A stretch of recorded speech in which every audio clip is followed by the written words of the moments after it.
क्या हाल है मेरे भाई?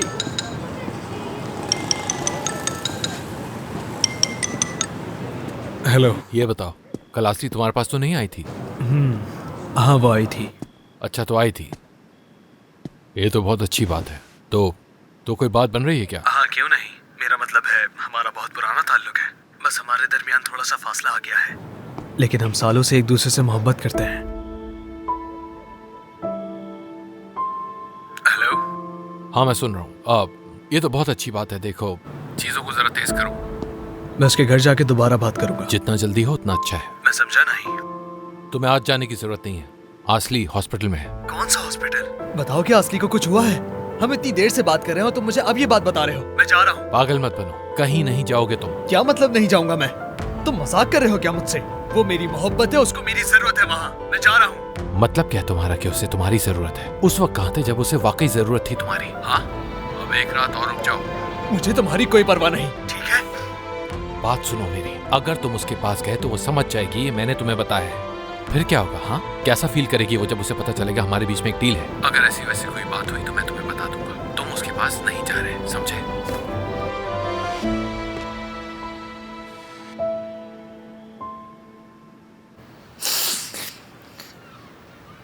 उससे प्यार हो गया था मुझे, बहुत इज्जत से मुखातिब करता था मुझे वो। एक दिन उसकी दुकान के सामने मेरा पाँव मुड़ गया था। वो मुझे अंदर ले गया, बर्फ रखी पाँव पर, हॉस्पिटल ले जाने को भी कहा। ऐसी मुलाकात हुई थी उससे। उसके बाद उसने मुझे कॉल करना शुरू कर दी। मैंने उससे कहा कि मेरे बच्चे हैं, ये सब कुछ नहीं हो सकता हमारे बीच, मगर वो पीछे नहीं हटा। उसके होने से मैं खास महसूस करने लगी थी। मुझे भी उससे प्यार हो गया था। तो क्या मुझे शर्मिंदा होना चाहिए कि मुझे प्यार हो गया? खुश होती थी मैं उसके साथ। क्या एमरे के साथ खुश नहीं होती थी तुम? अम्मी, आपको लगता है कि ये मसला आपके ताल्लुक का है? आपने हमें खत के साथ ऐसे छोड़ दिया जैसे कोई मस्जिद में छोड़कर भागता है। इसकी कोई माफी नहीं है अम्मी, मुझे अफसोस है। जब से ज़िन और मुराद आएंगे मैं उन्हें सब बता दूंगी। सुन ही नहीं रही हो मुझे? वो आदमी पागल निकला, पागल।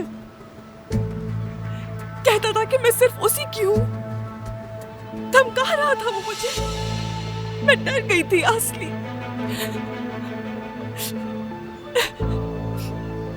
आपने हमें धमकियों का तो कुछ नहीं बताया। मैंने तो समझा था आप इसकी हद से ज्यादा दिलचस्पी से डर रही हैं। अब किस बात पे डर जाऊंगी कि उसकी दिलचस्पी थी मुझ में? पागल था वो, खुद परस्त था, खुद परस्त। तुम जानती हो ना जो ऐसे लोग होते हैं, पहले तो आपके आशिक बने फिरते हैं, सब अच्छा लगने लगता है, उसके बाद एक नया ही रूप सामने आता है। अगर तुम मेरी नहीं हुई तो मैं ये कर दूंगा, वो कर दूंगा, मैं तुम ऐसी हो वैसी हो। मेरी जिंदगी को काबू कर लिया था उसने, मगर तुम्हें तो मुझ पर यकीन ही नहीं है ना? अम्मी ठीक है, रोना बंद कीजिए, मैं कुछ नहीं बताऊंगी।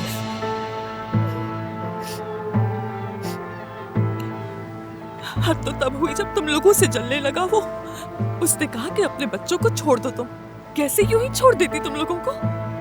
उसने मेरे गुरूर को मजरूह किया है। कोई रास्ता नहीं था मेरे पास। तुम लोगों के सामने शर्मिंदा होने से बेहतर मुझे यही लगा।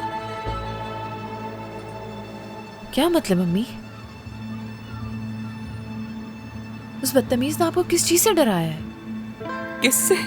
आपने ही कहा ना कि वो धमकियां दे रहा था, तो किस बात की धमकी, कैसे डराया?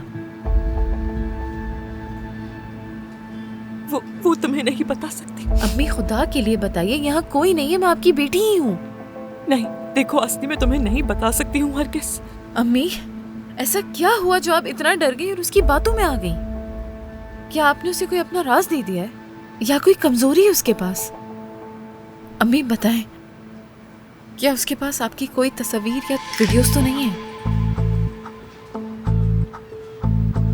अम्मी खुदा के लिए, अम्मी ये जुर्म है, आप ये बात जानती है ना? अम्मी हमें फौरन पुलिस के पास जाना चाहिए। नहीं, हरगिज़ नहीं, पुलिस को नहीं बताना, तुम बिल्कुल भी नहीं बताना। असली देखो, मैं बर्बाद हो जाऊंगी अगर तुमने ऐसा किया तो मैं समंदर में कूदकर जान दे दूंगी। अम्मी फजूल बातें मत करें, पुरसुकून हो जाएं, ठीक है? आप पुरसुकून हो जाएं। जैसे ही मुझे पता चला कि तुम अस्पताल में हो, परवाह किए बगैर आ गई मैंने कहा मुझे परवाह नहीं, मेरी बेटी से बढ़कर कुछ नहीं। अम्मी देखें, अगर वो आदमी आपको ना छोड़े तो, अगर वो आपको नुकसान पहुंचाए तो, अम्मी देखिए खुदा के लिए हमें पुलिस के पास चलना हरगिज़ नहीं चाहिए। आसली, पुलिस के पास नहीं जाएंगे। मैं इस मसले का हल निकाल लूंगी, ठीक है? तुम समझ गई ना मेरी बात?